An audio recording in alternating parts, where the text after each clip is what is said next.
Hello and welcome to my channel. Thanks for joining me today. We're going to be having another look at the water mixable oils, and today I'm doing a tree on sort of quite a misty autumnal morning. So you'll see I'm setting off by just putting a very thin layer of, let me think, raw sienna. Now the main thing, and I have mentioned this before and I'm sure you've heard about this before, with oil painting is that you work thick onto thin. In other words, you start with thin layers of paint and gradually build it up, putting thicker layers of paint on the top. Now the reason for this is because of the way oils dry. So if you have a thin layer over a thick layer, the thin layer will dry first, and as the thick layer underneath dries, the thin layer on top will crack. So this might not happen for a year or two, but it's good practice to build up gradually thin layers underneath and then thicker layers on top. So you'll see by the time I come to the end of the painting I've got some very thick layers on the tree with the leaves and things. I actually do some stippling with a very stiff brush to get some of that light and the feeling of leaves of that tree. So I've not gone into masses of detail with this painting. You know, the tree is all very impressionistic.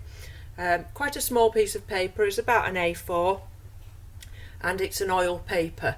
So the water mixable oils that I use are the Winsor and Newton Artisan oils. You can get other makes. I bought the Winsor and Newton ones because I'm used to using their products, but of course, you know, there are plenty of other people that make with the water mixable oil paints. Now a lot of the products I use on here, including those Winsor and Newton oil paints, are in my new Amazon shop. It's also a good place to go if you want to get ideas for maybe Christmas presents for people that enjoy painting, that are maybe learning to paint at the moment, or indeed if you want to put them on your own Christmas list. So that's I'll put the link down below to my Amazon shop. I can't just think of the URL at the moment. It's something like Amazon/shop/Callie Lawson, so pretty easy to remember. Okay, so, and I'll always put links down below to the products that I use in case you're interested in those. So I use very few colours in this one, and like I said on my little mini video yesterday, it's important to keep a record of your colours, and that's a good thing about doing a margin. So a few reasons why I leave a margin on my paper: it makes it easier for your framer, much easier to frame, and also you can use the side to test your colours. But I also write down the colours that I've used, because we sort of think that we'll remember the colours that we're using, but we don't always when we come back to it a few days later if we've had to have a break. So the greys that I'm putting in there are made up of the 3 primaries, so you can have a bit of a practice making up your greys with different primaries, but always using your 3 primaries. So the colours I've used in here are Cobalt, Permanent Alizarin Crimson, Burnt Sienna, Titanium White and Raw Sienna. So just 5 colours, and you can see how many different shades I get in that. Excuse me, Matt, that's my alarm. Sorry about that, I'm back. I had an alarm set on my phone.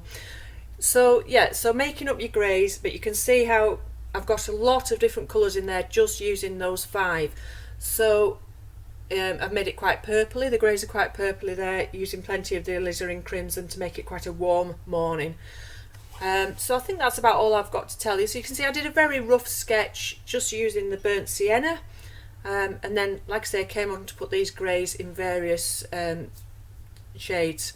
So, and then I used quite a lot of white because it was quite a misty morning and I wanted it to, you know, look quite hazy. So you'll see I do a lot of blending of the colours into each other. So I apply them with a stiffer brush, and then I'll swap my brushes and have a softer brush to blend those colours together and blend that white in to make it look a little bit misty. Okay, so if there's any questions you want to ask me about the techniques I'm using in this video, if you want to ask those in the comments below. It's always worth looking at the comments below because a lot of people ask questions and I answer them, so it might help you as well. Okay, I'm trying to think if there's anything I've forgotten to tell you. I don't think so. So I have speeded this up, this video, ×3, so that gives you an idea of how long it actually took me to do this painting. Like I say, not a lot of detail in it, so it gives you, you know, like I said, it gives you an idea of how long that's taken me. Okay, so thank you very much for watching. Enjoy the rest of the video and bye for now.